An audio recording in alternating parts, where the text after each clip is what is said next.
inspection in the Grey Hills facility. The time is 12:43 a.m.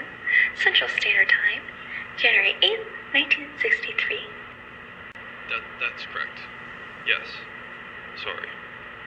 Right. But I think we are present in a sound body and mind. As I understand it, we are about to begin the operation on a unique foal specimen. Our procurement team refused to answer any questions, so we'll be going into this effectively blind.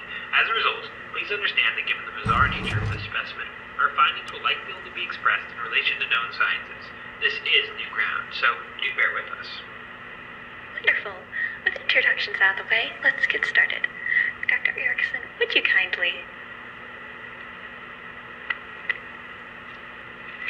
Skin seems somewhat on par with most foals in terms of thickness. The skin itself seems much smoother. I can't make out any hair beyond the mane. Veins seem fun. Well, no. Hold on.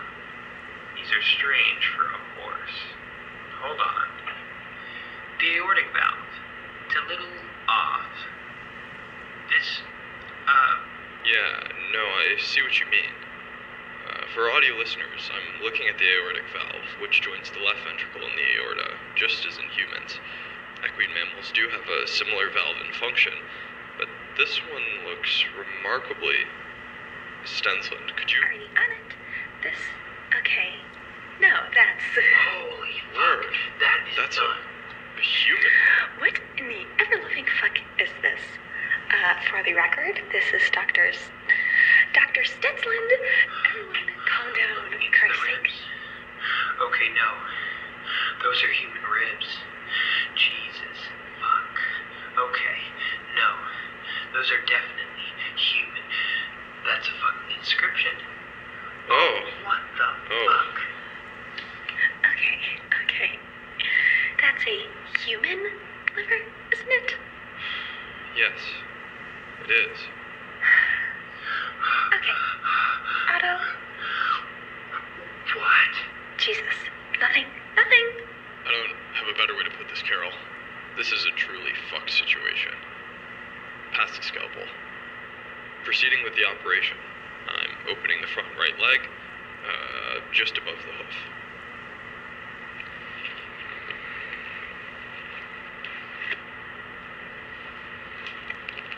Oh, shit. Otto? At the tibia. Yeah. Alright, I think it's time I take my 2 weeks and think this over. Otto, you free to come with? Alright. Stenzland? No. Alright, well, I'm shutting this thing off. I think someone else can...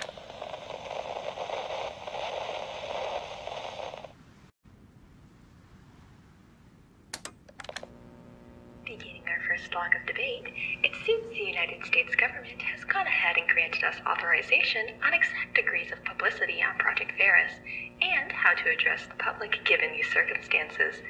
Now, does anyone want to begin? Yes. Of course. Fuck me. So, in that case, let's start with those in favor. That's you, Owens. What's your argument? We need the resources. Right now, we're spreading thin on trying to keep this thing a secret. Meanwhile, the public sectors that are kept in the dark remain pretty much useless in our efforts. Our efforts are to secure the world from these issues, contain them within Russia, and to protect people from turning into these things. Safety is, and always has been, our priority, not secrecy. Dr. Hark? I admit that we need the resources, but we also need the secrecy. Could you imagine what would happen if the public ever found out? Imagine it for even a second. There's going to be hordes of tourists going to Russia, whether we want them to or not, and the ponies would invite them in with open arms. We'd have outbreaks left and right, a black market the likes of which we've never even thought of. We already have that. We've already gotten reports from the CDC about sporadic outbreaks. We already have 3 busted crystal rings. 3!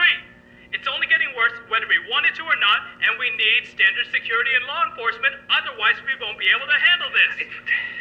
Do you know how many religions are about to be invalidated by fucking ponies? Please, the church will adjust. They'll just... Fuck you.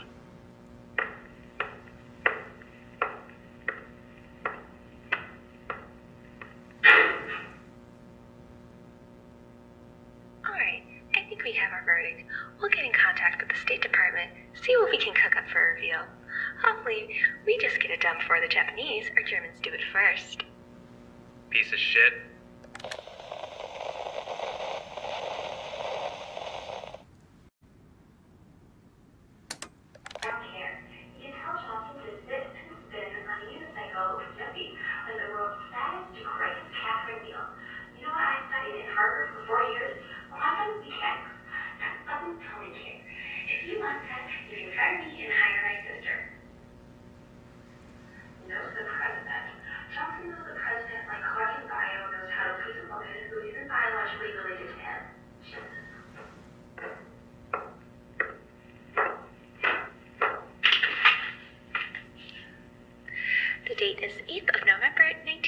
1966, and the time is 8:09 as of recording. This is Dr. Carol Stenzland from the Metaphysical Department. I'm with... Richard Hark, Dr. Richard Hark, co-head of the Metaphysical Department. In accordance with the Black Book protocols, a recording will be provided of our meta-analysis of the last few interviews we have had with turned individuals. Yes, thank you for that, Dr. Hark. Like I was saying, yes, we are going over the last few interviews we had with individuals that have been exposed to ponification. Jesus Christ, I cannot believe I just said that.